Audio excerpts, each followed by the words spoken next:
Bismillahirrahmanirrahim. Assalamualaikum warahmatullahi wabarakatuh. Bagaimana kabarnya hari ini anak-anak? Semoga selalu diberikan kesehatan ya. Bismillahirrahmanirrahim. Hari ini kita akan belajar mengenai materi baru, yakni materi gerak lurus. Oke, apa sih itu gerak lurus? Oke, gerak lurus didefinisikan sebagai gerak pada lintasan lurus. Nah, pada materi gerak lurus ini kita akan belajar yang namanya gerak lurus beraturan atau GLB, dan satu lagi adalah gerak lurus berubah beraturan atau GLBB. Sebelum kita belajar mengenai GLB dan GLBB, kita harus tahu dulu nih besaran-besaran fisis yang ada pada gerak lurus apa saja. Nah, besaran fisis pada gerak lurus. Oke, yang pertama ada yang namanya jarak versus perpindahan. Ya, kenapa Bapak gunakan versus? Karena jarak dan perpindahan ini hampir identik sama, tapi tetap memiliki perbedaan. Oke, kita cek ya sama-sama. Jarak dan perpindahan. Oke, secara definisi, jarak merupakan total panjang lintasan yang ditempuh tanpa mementingkan perubahan arah. Ingat, jarak merupakan total panjang lintasan yang ditempuh tanpa mementingkan arah.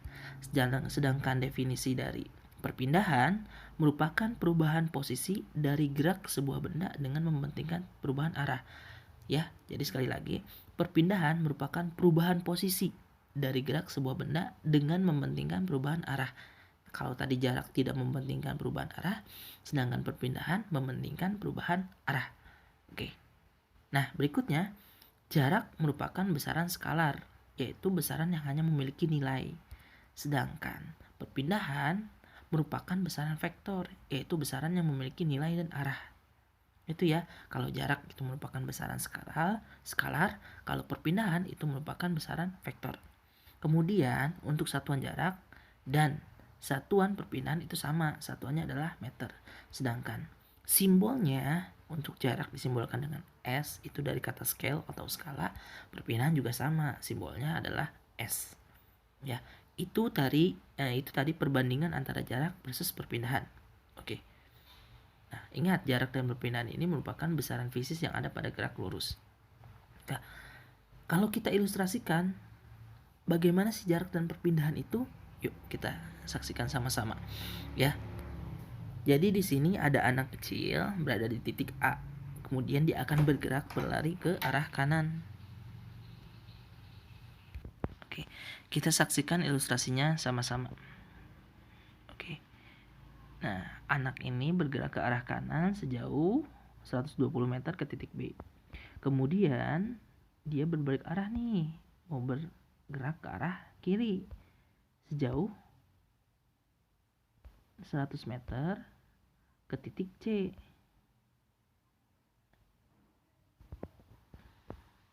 Nah, pertanyaannya, berapakah jarak yang ditempuh oleh anak dan berapakah perpindahan yang ditempuh oleh anak?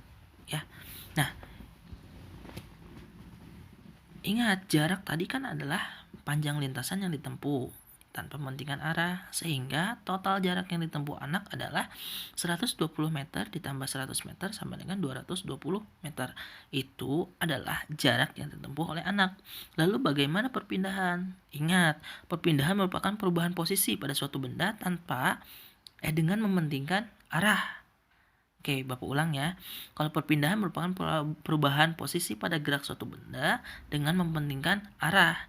Artinya kalau arah ke kiri dan ke kanan itu penting untuk ditelaah. Oke. Nah, perpindahan anak adalah 120 meter dikurang 100 meter. Oke, kita telaah. Karena dia bergerak ke kanan, ingat, ke kanan itu positif. Ya. Kanan 120 meter. Dikurang, kenapa dikurang? Lihat, dia bergerak ke arah kiri. Kalau kiri itu nilainya negatif. Maka positif 120 meter dikurang 100 meter hasilnya adalah 20 meter. Itu adalah perpindahan dari anak. Jadi itulah ilustrasi jarak versus perpindahan. Semoga kalian paham ya. Nah, Berikutnya besaran apa lagi sih yang akan kita pelajari? Nah, besaran yang akan kita pelajari adalah kelajuan versus kecepatan. Nah, ini juga hampir mirip ya, tetapi tetap ada perbedaan. Lalu apa itu kelajuan? Oke, secara definisi, kelajuan merupakan cepat lambatnya jarak suatu benda terhadap waktu tempuh. Ya, jarak suatu benda terhadap waktu tempuh. Sedangkan kecepatan merupakan cepat lambatnya perubahan posisi suatu benda terhadap waktu tempuh. Kalau kelajuan jarak terhadap waktu tempuh, kalau kecepatan perpindahan terhadap waktu tempuh. Tuh. Kemudian, kelajuan merupakan besaran skalar. Tadi besaran yang hanya memiliki nilai, sedangkan kecepatan itu merupakan besaran vektor, yaitu besaran yang memiliki nilai dan arah. Itu perbandingannya. Kemudian satuan untuk kelajuan dan satuan untuk kecepatan itu sama, meter per second. Dan simbolnya juga sama, V ya. V itu dari kata velocity yang artinya kecepatan atau kelajuan. Oke. Nah, itu adalah perbandingan antara kelajuan dan kecepatan. Oke. Nah, kita lihat ilustrasi tadi. Ya, seorang anak bergerak ke kanan sejauh 120 meter, kemudian dia bergerak ke kiri sejauh 100 meter. Nah, dengan waktu tempuh 20 second. Artinya si anak bergerak dari titik A ke titik B, kemudian ke titik C, itu waktu tempuhnya totalnya adalah 20 second. Nah, sekarang pertanyaannya adalah, berapakah kelajuan anak, berapakah kecepatan anak? Oke, untuk kelajuan, tadi kan kelajuan adalah jarak dibagi waktu tempuh, per waktu tempuh. Makanya jarak dibagi waktu tempuh.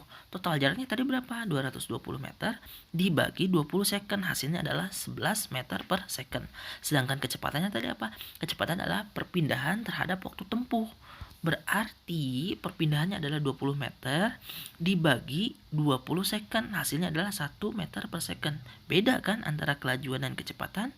Kalau kelajuan ternyata jarak total dibagi waktu tempuh, sedangkan kecepatan merupakan perpindahan dibagi waktu tempuhnya. Ya, itu adalah ilustrasi kelajuan versus kecepatan. Semoga kalian paham ya. Nah, berikutnya kita akan belajar apa lagi sih? Nah, hari ini kita hanya akan sampai belajar mengenai gerak lurus beraturan. Oke, kita bahas nih gerak lurus beraturan. Gerak lurus beraturan secara definisi merupakan gerak pada lintasan lurus dengan kecepatan yang konstan.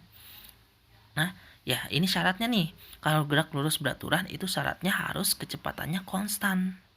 Ya, harus tetap kecepatannya. Oke. Nah, pada gerak lurus beraturan hanya berlaku satu rumus nih.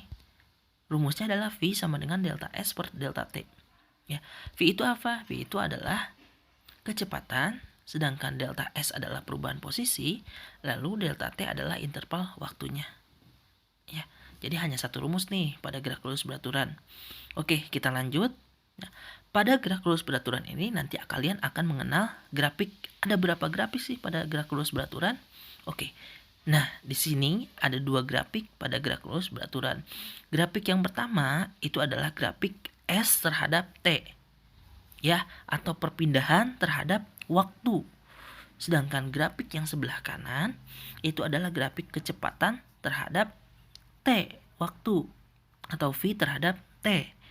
Ya, jadi ingat, untuk yang sebelah kiri itu grafik perpindahan terhadap waktu, sedangkan yang sebelah kanan adalah kecepatan terhadap waktu.